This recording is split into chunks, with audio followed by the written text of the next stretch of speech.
100 millions, je pense que la réponse pourrait être différente pour différentes personnes, mais c'est une personne qui a suffisamment d'argent qu'on ne s'inquiète pas du coup à l'épicerie, on n'a pas besoin nécessairement d'avoir un salaire pour vivre. OK. Ouais. Parfait. Puis quelles sont tes solutions concrètes pour taxer la richesse? On fait ça comment? Moi, je pense qu'on commence en me taxant, donc taxez-moi. Je pense que c'est le point de départ. L'organisme dont je fais partie, les Millionnaires patriotiques, propose plusieurs différentes solutions comme des changements au gain en capital et puis une taxe sur la richesse. Mais je pense qu'il faut aussi comme peut-être penser un moment à parler de c'est quoi l'écart de richesse. Parce qu'il y a toujours eu des écarts de richesse. Oui. Mais ce qu'on a en ce moment en 2026, c'est vraiment différent de ce qu'on avait il y a 10 ans, il y a 20 ans. Les écarts se creusent de façon accélérée, c'est vraiment du jamais vu. Donc, c'est dans la réalité dans laquelle on vit, puis c'est en même temps, il y a plein de crises que les gens vivent. On en a parlé tout à l'heure, vous en aviez parlé. Fait que je pense qu'il faut absolument trouver des solutions. Fait que, un changement sur le gain en capital. On en a parlé beaucoup il y a 2 ans quand Justin Trudeau a proposé un changement qui a quand même eu une levée de bouclier. Puis finalement, Carney a tassé ça, oui. Mais juste pour rendre ça au clair, quand on fait du gain en capital, c'est parce qu'on a déjà accès au capital. Fait que ça veut dire que tu as déjà de la richesse. Puis la richesse que tu as, a pris la valeur, a augmenté sa valeur, puis tu vends ce bien-là. Fait que c'est ça le gain en capital. Fait que, tu sais, les gens qui nous écoutent, qui font un salaire, votre salaire est taxable à 100 %. Oui. Okay? Mais si moi, je fais le même montant d'argent en gain en capital, j'ai 50 % gratuit. Je ne suis pas taxé sur 50 %, je suis seulement taxé sur l'autre 50 %. En fait, je trouve que c'est comme profondément injuste. On devrait aller régler ça, puis ensuite, avec les écarts de richesse, je pense qu'il faudrait une taxe sur la richesse, puis les propositions qui sont mises sur table, c'est des propositions tout à fait raisonnables. On peut parler d'une taxe de 1 % sur 10 millions et plus, 2 % sur 50 millions et plus et 3 % sur 100 millions et plus. Et même avec ces chiffres-là, les personnes riches vont continuer de... vont rester riches, vont continuer de devenir de plus en plus riches, mais peut-être un peu plus lentement. Gérald, vous en pensez quoi en tout en prenant une gorgée de bière? J'ai pas touché encore. Non, mais ce qui est intéressant, en fait, le constat qu'on fait, c'est que le salaire, le rendement des salaires, de la rémunération, avec l'inflation des dernières années, n'est pas au rendez-vous, alors que le rendement des personnes les plus riches qui peuvent investir massivement dans les marchés boursiers est absolument exceptionnel. Ouais. Donc cet écart de richesse ne fait que grandir parce que la bourse rapporte beaucoup, les entreprises font beaucoup d'argent, l'intelligence artificielle est en train de changer l'économie, ça rapporte à ceux qui sont capables de placer de l'argent, ça rapporte à ceux qui ont encore plus d'argent à placer. Mais pour la grande majorité du monde qui n'a pas les moyens nécessairement de placer énormément d'argent, qui compte beaucoup sur leur rémunération aux 2 semaines, le rendement n'est pas du tout le même. De là, les écarts de richesse qui grandissent. Mais là, vous donner une idée de chiffres, là, Guy, dans le dernier rapport sur les inégalités dirigé par Thomas Piketty, que tu dois connaître, Gérald, on apprenait que les 60 000 personnes les plus riches sur la Terre, ça c'était à peu près Jean-Pierre, 60 000 personnes, ils font 3 fois plus d'argent que la moitié la plus pauvre de la Terre. De la planète. 3 fois plus d'argent que toute l'autre moitié. C'est hallucinant, là. On est dans ce monde-là. Là. Est-ce que tu savais qu'il y a 3428 milliardaires dans le monde et il y en a eu 400 de plus qu'il y a 1 an? Mais à chaque fois qu'on parle d'augmenter les impôts des riches, on se fait dire que si on le fait, les riches vont tout simplement partir vivre ailleurs, souvent dans des paradis fiscaux où ils cachent déjà beaucoup d'argent à l'abri de l'impôt. Tu réponds quoi à ça? Oui, je reçois cette question-là souvent, puis, tu sais, moi, je trouve ça un petit peu ridicule. Bon, premièrement, dans les endroits où on a mis en place une taxe sur la richesse, premièrement, il y en a certaines personnes riches qui ont quitté, mais beaucoup moins qui avaient été prévu. Ouais. Et puis, l'argent qui était récolté dans les coffres de l'État était plus important qu'il avait été prévu. Fait en réalité, c'est pas comme ça que ça se produit. Mais moi, là, tu sais, les gens qui nous écoutent sont en train de préparer leurs impôts en ce moment. Ouais. Les gens disant, payent leurs taxes. Là, quand quelqu'un de riche dit « Ah, ben moi, là, si je suis taxé à 2 % de plus de 100 millions de dollars, je suis pas capable, je quitte, je m'en vais à Dubaï. » Oui, mais ce discours-là, on l'entend peu. Bon. Dubaï, c'est pas le move. C'est pas l'endroit où aller. Restez ici, payer 2 % d'endroit où aller, je pense. On est bien. Mais, donc, ce discours-là est assez rare pour changer les choses. C'est le pouvoir. Pour le pouvoir, c'est la politique. Que ça vous intéresse, la politique, d'aller changer les choses?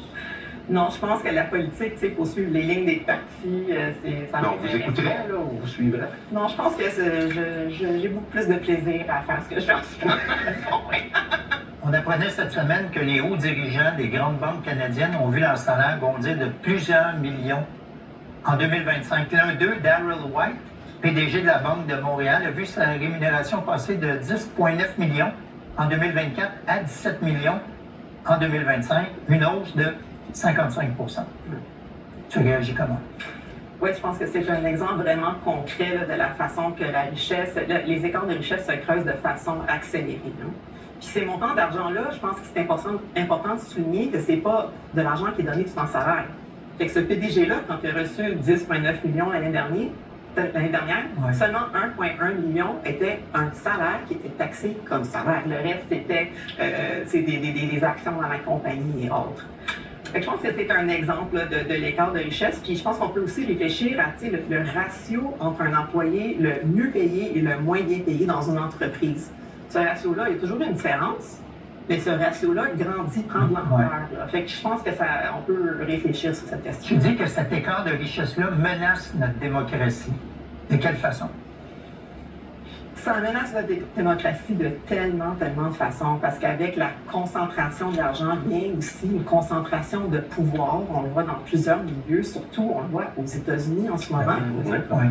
On peut penser à quelqu'un comme Larry Ellison, qui est propriétaire de TikTok, de Paramount, de CBS, quand même une chaîne de télévision majeure.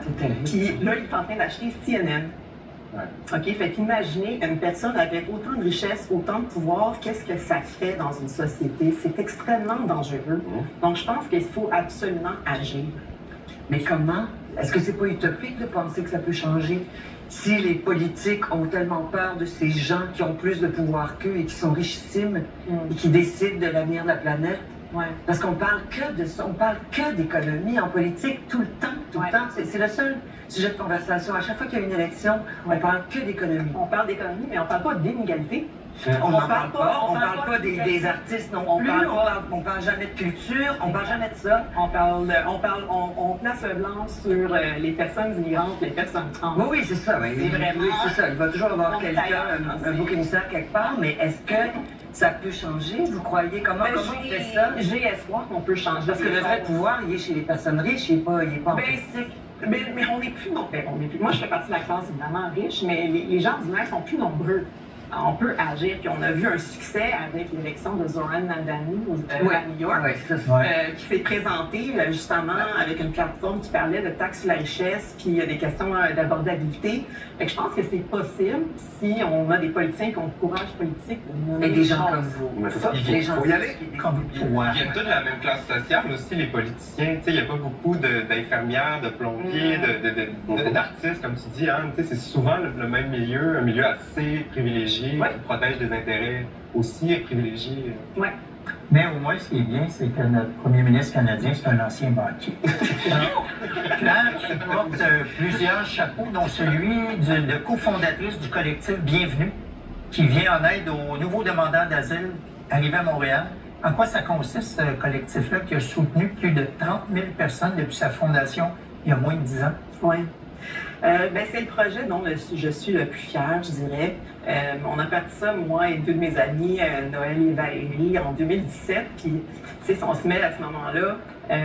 L'été 2017, c'était le premier été avec Trump, qui était au pouvoir, qui avait mis en place un paquet de politiques anti-migrantes, anti-réfugiés. Alors, on a reçu quand même une montée de personnes qui sont venues s'établir ici. On a même fallu transformer le stade olympique en refuge de façon temporaire. Puis, il y a eu toute une espèce de vague de soutien envers ces gens-là ici au Québec. On s'est dit, c'est terrible ce qui se passe aux États-Unis, on veut accueillir ces gens-là. Donc, j'ai fait partie un peu de ce mouvement-là. Bravo.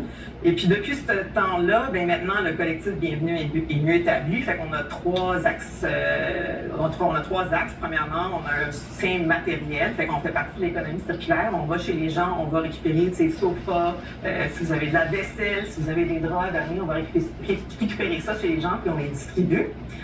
Puis ensuite, on offre un soutien psychosocial pour que les gens soient vraiment bien entourés et qu'ils puissent s'établir ici à Montréal. Et puis finalement, on fait du plaidoyer pour les droits des demandeurs d'asile. En 2022, tu as reçu un diagnostic de cancer du sein. Tu as passé par la chirurgie, la chimiothérapie, la radiothérapie. Tout ça a duré 1 an. Tu es en rémission. Est-ce que ça va bien? Ça va très bien, oui. Qu'est-ce que cette épreuve est venue bousculer chez toi? Bien, c'est sûr que c'est venu bousculer beaucoup de choses. Ça a été une année extrêmement difficile, évidemment. Puis, tu sais, quand je vivais cette expérience-là, je pense que ce que je me suis dit, c'est que chaque jour, je voulais vraiment avoir un moment au moins de joie ou de bonheur, même dans une journée difficile. Tu sais. Fait que j'étais très chanceuse d'avoir fait ma famille, mes amis à mes côtés. Puis toutes sortes de choses qui m'amènent la joie. Donc, une des choses qui m'amène beaucoup de joie, c'est lire la romance. Moi, je suis une grande lectrice de romance. Fait que la romance m'a quand même aidée à passer à travers le cancer. Puis quand je suis sortie de ça, je pense que la chose qui a changé pour moi, tu sais, je suis restée... Je suis tout aussi convaincue là, de mes différents combats.